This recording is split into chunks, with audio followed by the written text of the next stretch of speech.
As Unitarian Universalists, we believe truth is larger than any one book or way. Religion and science go hand in hand. Integrity requires freedom of conscience. Diversity, it is something to celebrate. In the struggle for justice, we come alive. Our highest aspiration and calling is love. You can sway with me if you want to. Isn't this nice? I give thanks to the waves upholding me. Hail the great winds urging me on. Read the infinite sea before me. Sing the sky my sailor's song. I was born upon the fathoms.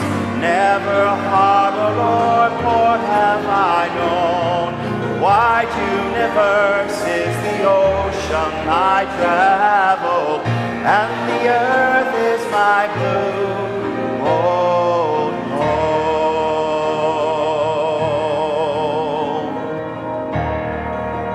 Whoever you are, whomever you love, you are welcome here in this place. Welcome to West Shore.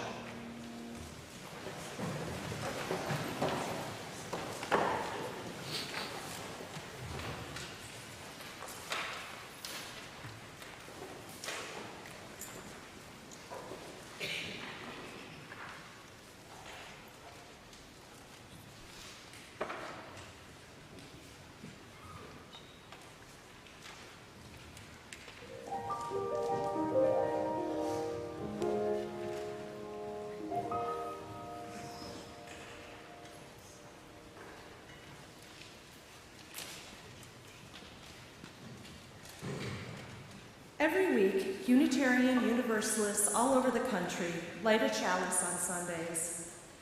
The chalice is a symbol of our faith, just like the Star of David is for Judaism or the cross for Christianity. But did you ever wonder where that symbol came from? Well, the story starts, like most stories do, a long time ago. In fact, it was over 80 years ago. At that time, there was a big war happening in Europe, and many people in Europe had to leave their homes.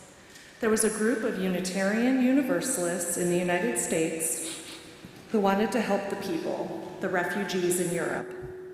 So they formed a group called the Unitarian Service Committee, and some of them went to Europe to try to help. So, as many of you probably know, Europe is a really big place filled with a lot of people who speak many different languages. The leader of the Unitarian Service Committee was Dr. Charles Joy, and he realized they needed a symbol. How were people going to know who they were if they couldn't read English? They needed something they could paint on their signs and their vehicles, and something that they could use on official papers to let people know who they are no matter what language they spoke. So Dr. Joy asked an artist named Hans Deutsch to create a powerful symbol that showed the spirit of the committee's work to help and to serve. Hans himself was once a refugee. So Hans drew a symbol, a chalice with a flame, and refugees all over Europe began to trust that sign. The flaming chalice became a symbol of freedom and help and hope in the dark days of the war. And today, you might see chalices that look all kinds of ways. Some of them are short, some are tall, some are plain, some are fancy, but they all have the same three parts: a stem, a cup, and a flame. And if you've been in any of my classes, you know that we remember it by saying a stem, a cup, and a flame. Can you all do that? Stem, cup, flame. And as a wise child once told me, you could also put your face in there because we're light. So our chalices are a lot like Unitarian Universalists themselves. We might all look different, but each of us has a flame that shines brightly. That's our Director of Religious Education and Engagement, Megan Ross. Show her some love. Woo! Once again, welcome to West Shore Unitarian Universalist Church. I'm Reverend Anthony Makar. This is our home opener. This is in-gathering. We are opening, we're starting a new program year. You probably noticed Megan's jersey, right? Did you see that from the Guardians? Did you see that? Home opener. That's a baseball bat. It's supposed to be. I don't know. In case you were wondering, and of course, at any rate, we are glad you are here this morning. We have so much that's going on in this community. Check out your insert, West Shore Weekly. So many ways of building friendships, of growing deeper. Check them out. Lots of good stuff going on. I definitely want to highlight what is happening after this service on this day, which is our home opener. We got lunch after service. We got a popcorn bar and cookies. We got a cotton candy lady. We got a balloon artist. We got face painting. We got cornhole. We got a bouncy house, I think. Do we have a bouncy house? Did we get that? We do have a bouncy house. We got a dessert raffle. There's also water balloons in case you dare to throw them at the senior minister. Too much enthusiasm over there. That's right. There's folks back there going, yeah! At any rate, all sorts of fun stuff. And then at 2 o'clock, Emma's Revolution is in the house. Fantastic, fantastic performers. So consider sticking around after service for an amazing and fun time today. And now we have a special announcement from our junior choir.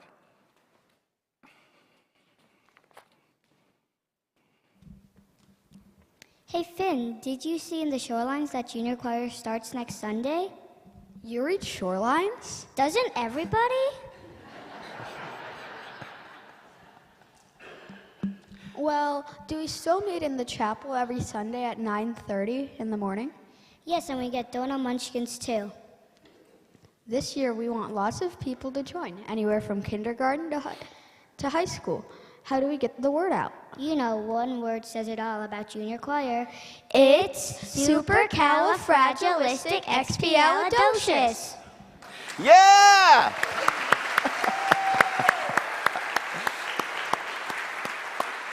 I do want to add, if Collie can be reading that shorelines, you can be reading that shorelines too, okay? Come on, come on, come on.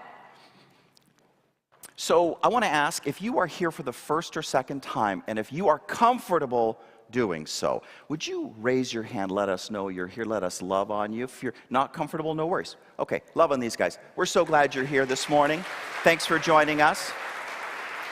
We're going to be moving on into our greeting time, and I would invite you to greet someone you've really not met before or talked to very much before. You can reserve coffee hour for the folks that you do know. So be sure to welcome our guest this morning. And let me also say that the greeting time will end with the sound of the bowl. So let's greet each other right now.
Well, good morning. I'm Kathy Strawser, and I stand here as a member of one of the most amazing groups here at West Shore, the Pastoral Care Team. Thank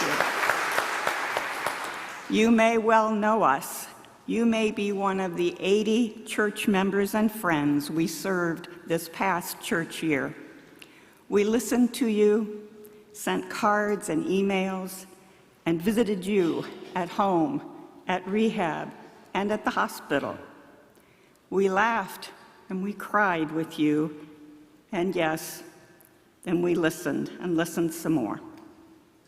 You may have seen our pastoral care announcements about members' joys and sorrows in the Friday e-news.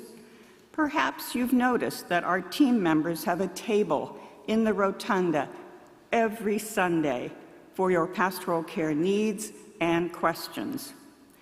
You may not have seen our community resources brochure in the pamphlet rack outside the office. Take one, they're free. and loaded with descriptions and contact info for both in-church and West Side community resources. I serve on the pastoral care team because I experience connection and compassion every time you share your journey, the easy and the hard parts, with me. I will not forget your joy of learning your great-grandchildren will be in town to celebrate your 96th birthday. I will not forget that you and your partner lost a pregnancy. I will not forget your fear of a medical diagnosis. I will not forget that you loved someone and lost that person, the person you loved most of all. You teach me what it means to be human, and I am so grateful for that. I serve with 11 pastoral care team members who I know would readily agree with what I've just said. Their photos and bios are in the pamphlet inside today's order of service. Any of us would be happy to provide you with pastoral care, and we'd be delighted to hear from any of you who might have interest in joining our team, yes. And now a note of clarification. The yellow cards that are in your the pew racks and sometimes up at the basket up front that you are welcome to complete and place in the For All That Is Our Lives basket or in the offering plate are another avenue for you to express pastoral care concerns. Reverend Anthony partners with the pastoral care team in following up with people, and the cards are held in the strictest confidence among this small group of pastoral caregivers.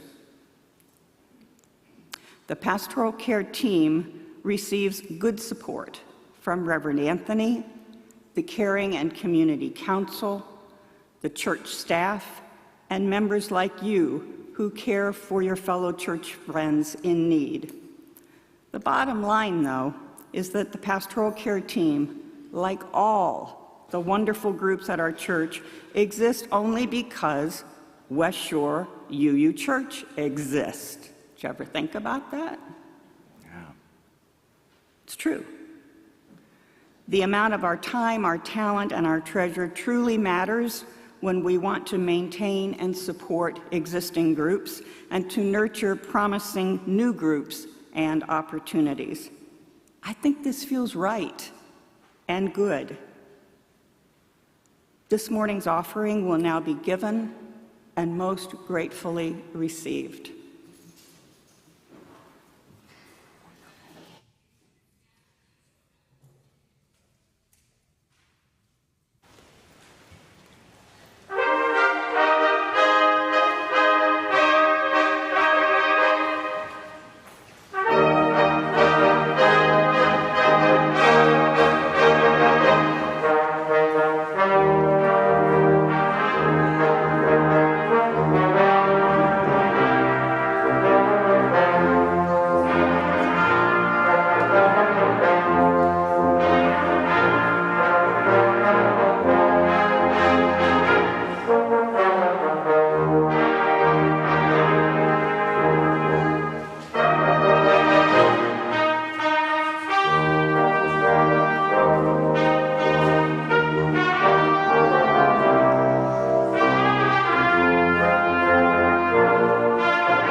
the Director of Religious Education here at West Shore.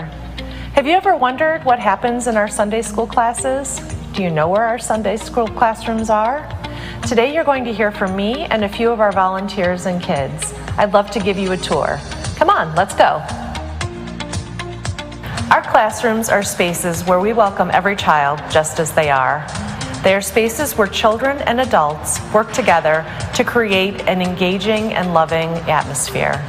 We use stories, art, discussion, and movement to learn about the wonders of the world. I remember me and my mom first came here and we really liked it, so we came back and we've been here ever since. The first time I was approached to teach RE, we were brand new to West Shore, and my husband and I just thought it would be a really good way to introduce our daughter to other children in the church. We introduce ourselves, go over the mystery of the day. Well, I'm right where I like to be on Sunday mornings, at the piano and the chapel, waiting for junior choir to start at 9:30. We have one requirement of membership: to care about each other, and that's it. And we have kids all the way from kindergarten into high school. It's like a big family. Having this kind of welcoming community where children and youth are free to ask questions and grow in mind and spirit can make a world of difference to a child. I should know, I grew up here at West Shore. All families are welcome here. I hope you will join us. I also welcome caring adult members of West Shore to come and be a part of the joy of religious education. Together, we can help young minds grow.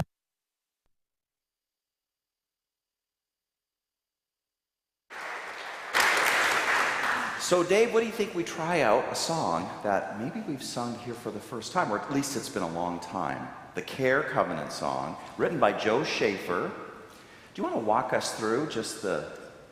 Yes, this is the first time we've sung this. Okay. Let me play the melody once for you, and you can follow along the words on the screen, I hope. Yes.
So before we launch into that, Joe Schaefer, where are you? Joe Schaefer, he's one of our spiritual elders. Show him gratitude. Thank you, Joe Schaefer. So let's all rise and let's try this song out. Yeah, do your best singing with me. With many views, in many ways, wisdom we openly share. Guided by love, seeking for truth, join in our covenant to care. Courtesy in all we say and do, full acceptance strives, showing respect in our response, bringing engagement alive. With many views, in many ways, wisdom in all we share. Guided by love, seeking for truth, join in our covenant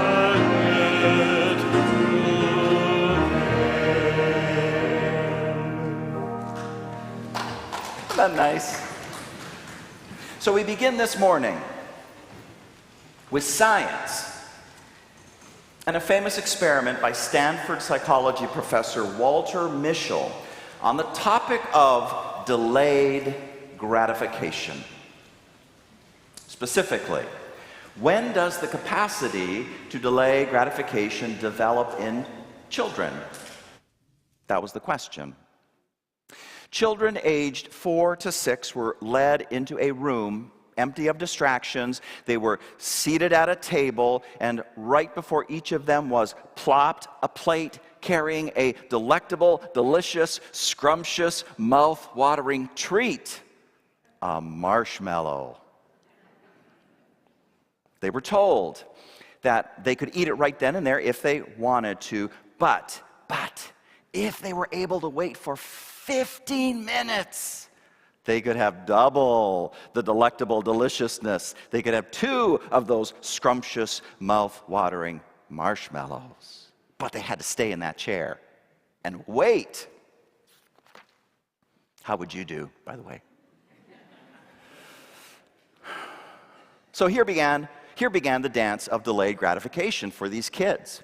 Of the 600 4 to 6-year-olds who took part in the experiment, some didn't even attempt the delayed gratification dance. They just gobbled up that marshmallow instantly. They just gobbled that thing up. But most of the kids did try. They did try that. They did attempt that awkward delayed gratification dance. And there's video of it. Maybe some of you have seen this video. Watching it, you will see one kid lifting up that marshmallow to his nose and inhaling it in a way that would be the envy of any wine expert. And then he puts it back down, and then his head goes into his hands like he's got a big old headache, all right? He looks so sorrowful. Another kid, he turned away his head, but his arm accidentally flopped and touched the marshmallow and started to play with it. Oh, it was so hard to keep the hands off. He gave it a hopeful squeeze. Oh, man. Quite a few of the kids now, they did something different. They were able to avert their eyes. They were able to keep their paws off of those mushrooms. It was not easy, though. Frustration was bubbling up inside them. You could see it on that video. They had to soothe themselves. Some were soothing themselves by bobbing their heads up and down like this, right? Others were soothing by swaying their bodies back and forth. Still others were soothing themselves by going making noises. Others were like rubbing their hearts through their chest, and on and on. Anything to regain some kind of calm in that really difficult place, in the midst of that storm. Delaying gratification is not easy. But eventually the researcher returned to the room, and for those kids who were able to hold out for 15 minutes, oh, happy day. Woo! They got double marshmallows. It was bliss. One of those kids in the video that was able to wait, they took both of those marshmallows and they stuffed them both at the same time in their mouth. Looked like a deranged chipmunk. I'm just saying. Now, I want you to look at what I've got up here. I'm wondering if we have some 2 people, volunteers, willing to engage in a little taste test here, just to see how good these marshmallows really are. Okay, who's it? Come on up, Kali. Come on, sir. Come on up. You just get one. Okay, and just wait before you do it. Let me get a microphone here.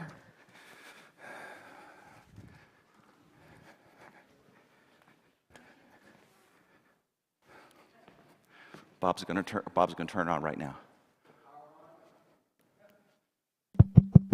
Yeah, it's green. The light's green. We're delaying gratification. That was all planned. It's all planned. We're just going to hang up for 15 minutes, right? Okay, all right. You ready? You going to be our taste testers? Tell us what it tastes like? These, by the way, are extra jumbo. I've never seen them this big, but I thought I'd treat you guys. You want to start?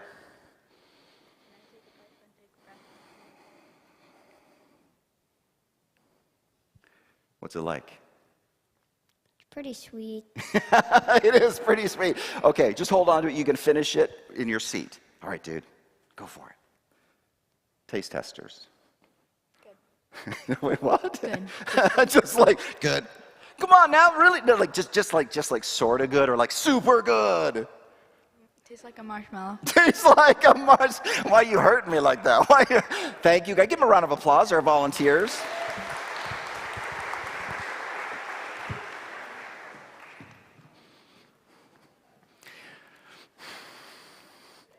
Well, I say they're delectable and delicious and scrumptious and heaven.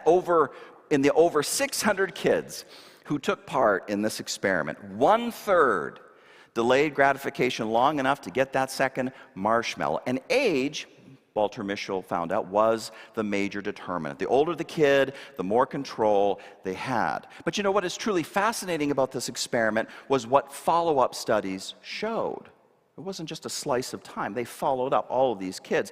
Children who were able to defer gratification for the full 15 minutes tended later on in life to have better SAT scores, to have healthier lifestyles. They generally grew up to be better adjusted, more popular, adventurous, and confident. And this is in distinct contrast to what the scientists found when they did follow-up studies with the other children who were not able to delay gratification. Later on in life, these kids tended to be less successful, more easily frustrated, and more lonely. The message, I think, is clear.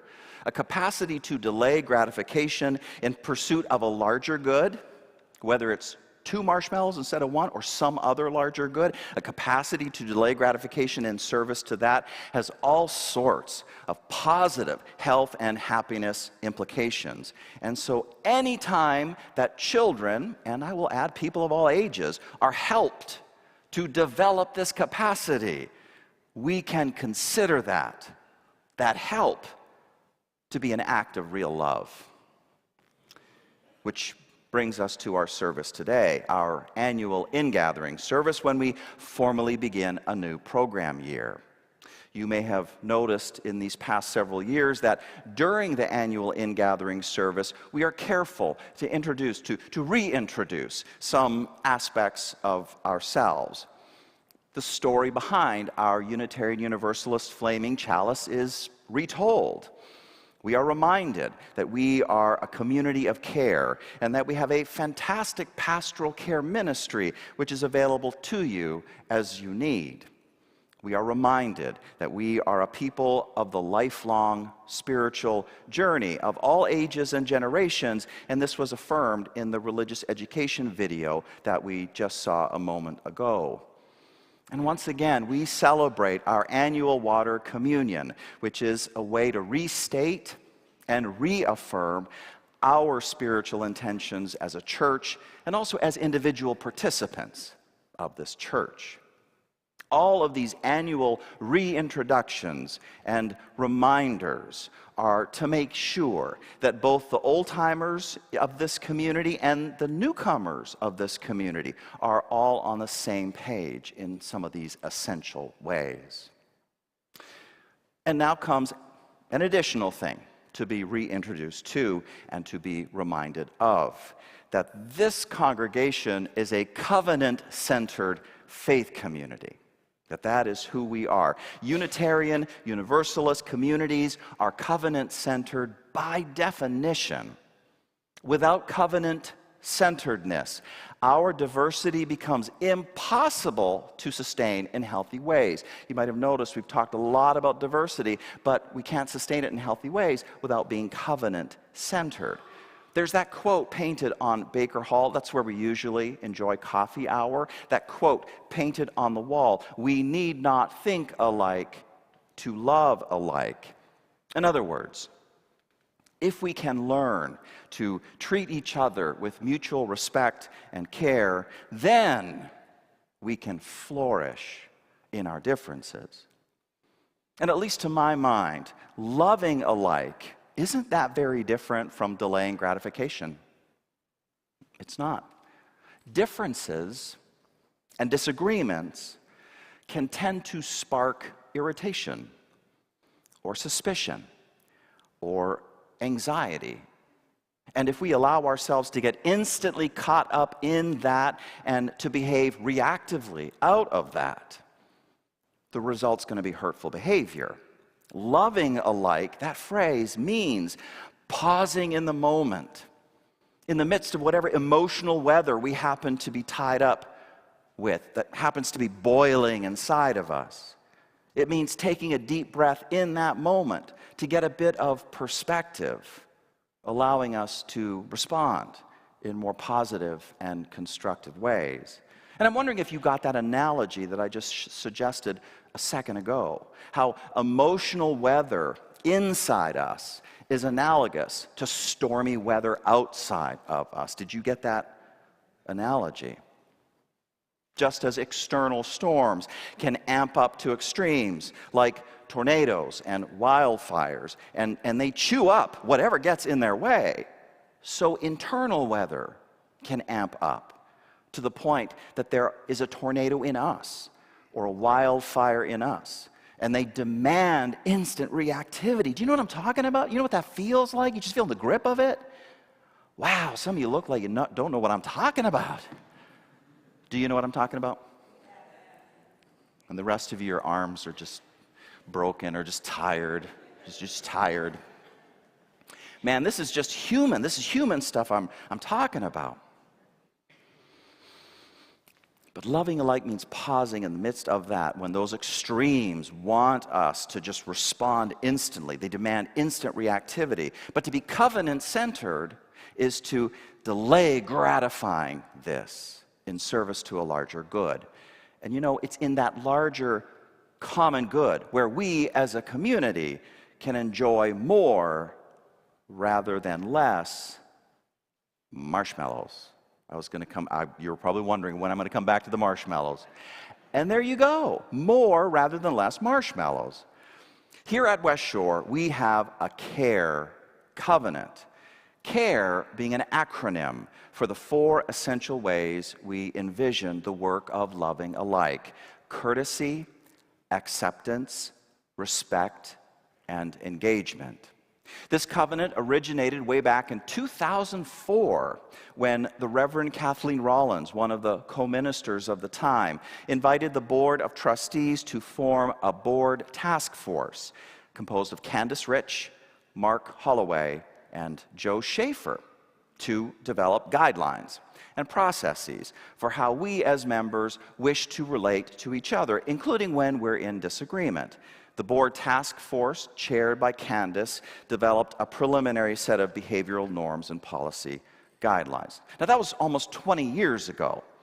And between then and now, our CARE covenant has been one of those things we dare not forget. One of the things we insist stays in the foreground of our attention in gathering. Like now, it's an ideal time to remember this, as well as some of the other basics of our community. As we begin a new program year, we must remember how we love alike in the midst of all our differences and disagreements and conflicts. And if so, well, there's going to be more marshmallows for us all. And I know some of us hate marshmallows. Just substitute that for something you really like, okay? All right? Right now, I want you to take a look at the order of service and this insert in there. Pull it out. It says CARE Covenant. I want us to read it together. Just take a couple of these precious moments to read it together. I'm going to read the main titles, and y'all are going to read the bullet points. Okay? Y'all will read the bullet points. So here we go. Behavioral Covenant, our commitment to care. In order to most authentically live our faith in our relationships with each other, we covenant to care for each other by acting with courtesy.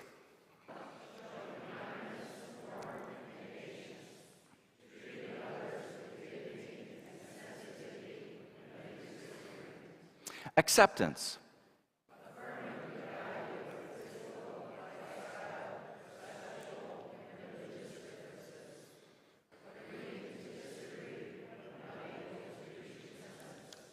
Respect.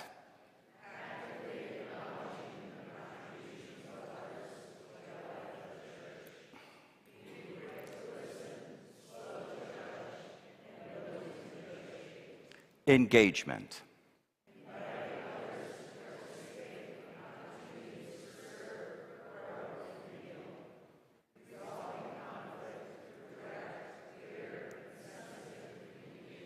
Thank you. Now, I want to ask this. Does any of the language of this covenant make you uncomfortable, specifically in the way it clearly acknowledges the potential reality of disagreement and conflict in this space? You don't have to answer, but just I'm wondering how that is settling on you. And I want to hasten to say, don't get us wrong. There's a lot of basic like-mindedness in this room, and we really do enjoy each other. We have a good time together. We really do. I mean, it has to be, otherwise this space would feel fundamentally uncomfortable, and you and I would remove ourselves as fast as our legs would carry us from this space if there wasn't that just wonderful sense of community. However, if we do not honestly and frankly acknowledge some of the basic differences that are also in this room, we're going to miss out. We're going to miss out on exactly the kind of thing that makes Unitarian Universalist spiritual communities so powerful and so unique in this world. How our diversities of culture and experience and belief, how they meet and they mingle, and how they create wonderful, new, marshmallowy things. And you know, we're not necessarily alone in this. From the tradition of Judaism comes this story. A Jewish congregation was arguing about the Shema, which is the oldest fixed daily prayer in their religion. Hear, O Israel, the Lord is our God, the Lord is one. Now, the argument was, what is the true tradition on how we pray this essential prayer of our faith? Does one sit and pray, or does one stand? When the people of this particular congregation got together, when they were praying the Shema together, let me tell you, it was a sight to behold. Half of the congregation would stand, and the other half shouted at them to sit. Right? The other half, sitting, were shouted at to stand. All at the same time. Stand up, sit down, stand up, sit down. The fighting became so bad that the congregation split in two, each half contending that they knew the true tradition on how to pray this essential prayer of their faith. And so as a last resort, the congregation's rabbi decided to visit the 100-year-old member of the synagogue living at a local nursing home, oldest surviving member of this congregation. This rabbi took with him a delegation from each of the arguing sides. So they went to visit this man. Now tell us, said the rabbi, what is our tradition? Should we stand during the Shema? No, said the old man, that is not our tradition. Should we sit then? No, said the old man, that is not our tradition. But we need to know what to do, said the rabbi, because our congregation members are fighting amongst each other. But that, said the oldest member of the congregation, that is our tradition.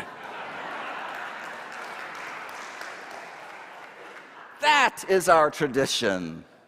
You know, it has been said that peace is not so much an absence of conflict as it is the presence of a kind of love that is large enough to empathize with differing perspectives and points of view, and even at times to find a creative synthesis of these differences and oppositions. Peace, in this sense, is like a container holding us together for the sake of wholeness. Have you ever heard that definition of peace? That needs to be our definition of peace, especially if you are justice seeking, because you're going to be countercultural at times. You're going to cause problems. So our justice seekers, they are in pursuit of this kind of peace as well. Love, peace, love, these values, they make diversity a source of aliveness And by the way, we're going to be exploring love all year long. Consider yourself invited to join this congregation in its year-long exploration. As once per month, I'll preach on our common read for the year, all about love, by scholar, sociologist, feminist, activist, and womanist, deep thinker, Bell Hooks. So join us for that. For now, as the last thing I will say, a main thing for us to remember is those children in that Stanford psychology professor Walter Mischel's experiment. Some of those children, especially as they got older, learn ways to cope with the discomfort of delaying gratification. They stopped fixating on the marshmallow in their minds or with their senses. They looked the other way. They thought about other things. They soothed themselves with certain mannerisms. And this is very similar to what we must do when we are trying to live out our care covenant, when it is asking of us, in the face of disagreement or conflict, to show courtesy, acceptance, respect, and engagement. The essential ingredient is an internal emotional skill. I'm really wanting to boil this down. That is covenant-centeredness. It's about an internal emotional skill of disidentifying from the emotional weather of anxiety or frustration or anxiety we might be feeling in the moment. Now, I am not saying deny those emotions. I am not saying repress those emotions. I am saying disidentify from them. And what I mean specifically is this. It's like you're holding that internal emotional weather system. You're holding it in your hand and you're observing it. The anxiety is swirling there. I mean, you are aware of this. The frustration is burning there. The anxiety that is like lightning zapping. It's there. You're observing this. You see how it is a breeding ground for an instant story about what is happening. You can see the stories instantly arising. And those stories, I guarantee you, are going to be ones in which you make yourself out to be the innocent one. And the other person, they're the bad guy. Can you relate? You know what I'm talking about here? Yeah. I mean, you're seeing all of this. You are bringing mindfulness to this. I mean, this is a whole Buddhist thing. Some of you get that connection immediately. We're talking Buddhism here, right? The mindfulness. You're being mindful of this. You disidentify. You do not equate yourself with the emotional weather that you are witnessing. You just let the emotional weather work itself out until the sky in your insides turns calm again. The blue sky reappears inside of you. This internal, emotional, covenant-centeredness skill is central to the sustainability of our Unitarian Universalist spiritual way. The skill is in delaying the gratification of all the emotional weather roiling inside. Your emotions are indeed information that are telling you that you may be disturbed. But there must be a way to delay the reflex, to strike out at the other one who is disturbing you, to bring greater awareness to your experience of what is happening, and even to learn how to tell a different and probably more fair story about what the heck is going on. Too many churches are in the business of business. They preach a gospel of financial prosperity. Their preachers fly across the country in their Learjets.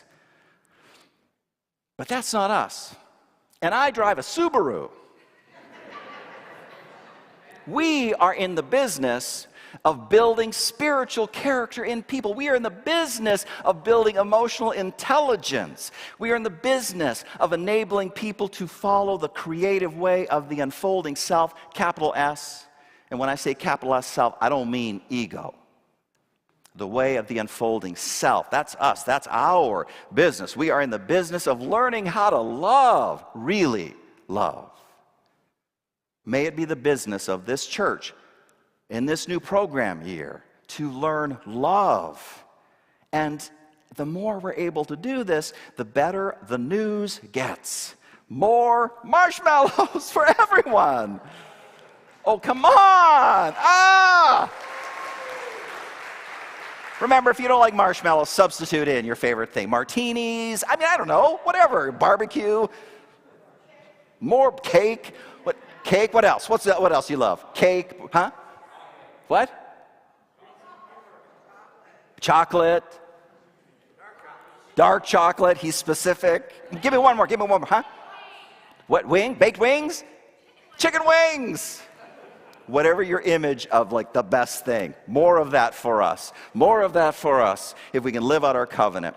You know, I want to greet you with what is said in Jewish communities as at this time of year, in their new year, when they greet people in the new year, they say Lashana Tova. Did you know that? Lashana Tova. Lashana Tova says, may the new year for you be sweet. Lashana Tova. Lashana Tova to you. Let's have a great year.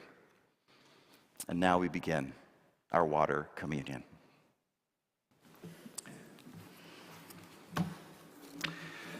We turn now to our water communion, in which each of us pours water into a common bowl. The water is meant to symbolize our blood, sweat, and tears from the past year. What has been precious to us? What has hurt us or brought joy? What we have worked hard for? What has been valuable to us? We pour these waters into the common bowl of our life as a community. The common bowl is saying something to you and to me, that all are welcome here, all of who you are, that you are invited to come here, to be seen and loved. And it is up to you to receive that. You've got to show up to receive that. So may you show up to receive all of those good things. Spirit of life, come. As we remember beloved friends who died this past year, or those who have moved away, absent in body, but never in spirit. Spirit of life, come as we expand our circle of concern to the city and the nation and the world, to the joys and sorrows of our animal brothers and sisters, and the well-being of our planet Earth, which is our mother. Let us recommit once again to the values of our Unitarian Universalist faith. Spirit of life, come. Help us use this moment in time to open up a space in our hearts to ask how we can grow more as individuals, how we can help make West Shore a stronger community, and how we can make our world a better place. In a moment, you will be invited individually to come forward and pour your water into one of these various vessels, containers. We like them to be various because it does represent our diversity. It's a lovely reminder of that. I do want to encourage you that when you are coming down individually, you come down the outer aisles. You'll come down the outer aisles. You'll come behind the table to pour your water in, because we want the folks at home to see your lovely faces. And everyone else wants to see you. So come around here to pour, and then you'll go back to your seats down the center aisle so we can avoid crazy traffic. It's cool? It's okay? Yeah? Agreement? All right, great. Let me also say we are an inclusive community, and not all of us can come forward to pour water. And that is why we have special ushers who are going to be paying attention. Raise your hand to let them know you need help for your water to be poured in, and they will help you. Let me also say, Terri and I are going to be carrying trays with little cups of water. If you didn't bring some water, please participate anyhow. Come on up and take some of this symbolic water and pour it in. Once everyone has had a chance to pour in their waters, the board members of West Shore will step forward, and they will carry each of these vessels up to the central vessel there by the pulpit. That central vessel, it represents our unity amidst all our diversities. When it's time for the board members to do that, I will let you guys know. You'll come on up and you'll help us with that. One other thing, know that this water that we collect, we use it this year during child dedication rituals. It is a special way for this congregation to participate directly as we bless new children or new life that become a part of our community. So it's very special. We also boil the heck out of that water, by the way, just in case you were concerned. We do that. The ushers now will guide people one section at a time down the side aisles, as I said, and you'll return to your seat, center aisle. Let the water communion begin.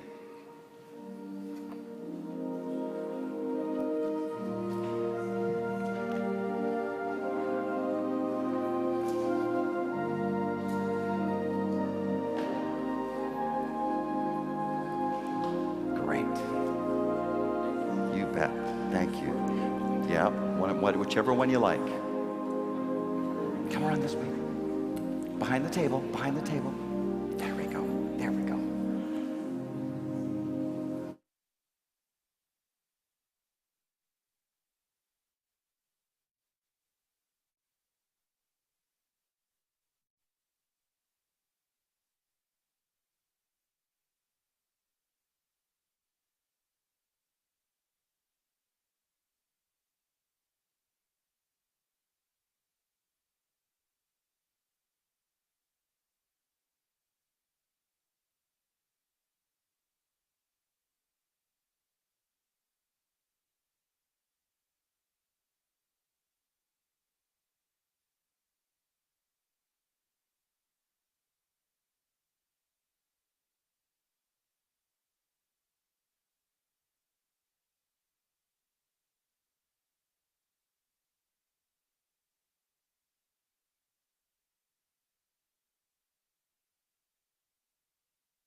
And now the board members of West Shore Unitarian Universalist Church will step forward, and each of them will take one of these vessels and pour it into our collective urn to symbolize the unity that underlies our diversity.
Let us love alike to sustain our spiritual way.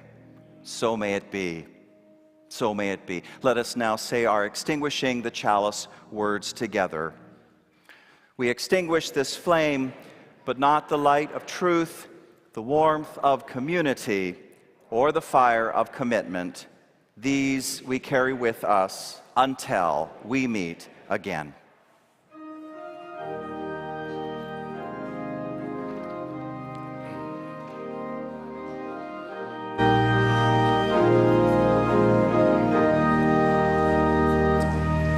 There's a river flowing in my soul. There's a river flowing in my soul. And it's telling me that I'm somebody. There's a river flowing in my soul. There's a river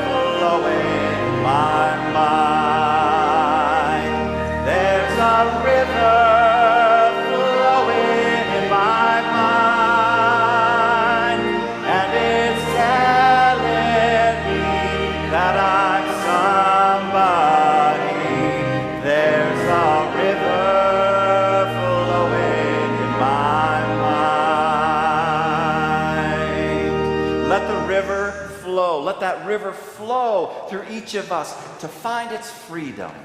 That's what we want, that river flowing through us to find its freedom. Because there can be courtesy among us, because there can be acceptance among us, because there is respect among us, because there is engagement among us, that river can find its way. It can be freed to flow. Now, once again, I know that not everyone likes marshmallows in this place. Once again, think of that's something else you'd like to put instead of that marshmallow. If we pull together and not apart, if we are united by covenant-centeredness, more good things are going to be ours. Therefore, more good things for the larger world. For those folks who are looking for what we got, we want to give it to them. May it be so this day, this week, this year. Thanks for coming. Be blessed. Be blessed. Let that river flow.